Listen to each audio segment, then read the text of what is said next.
Mubalik ka human sa unong kabulan, sa pagsalig kong hilabihan, nisukot ko imong biyaan.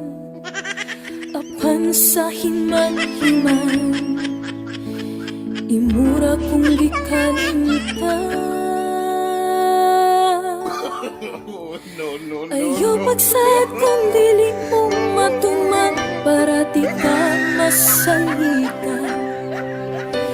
Doon naman tatay kay sabutan, unta tumanon na to ang tanan. Ako kang gisuportahan para sa imong kaayuhan. Dili lang tani mo hikalimtan, nga doon na tayo gipanumpaan. Nganong imo man kong gibiyaan, imo pagyud kong gipasalikan, nga magkontakay ta sa WeChat, sa Skype ug sa Facebook.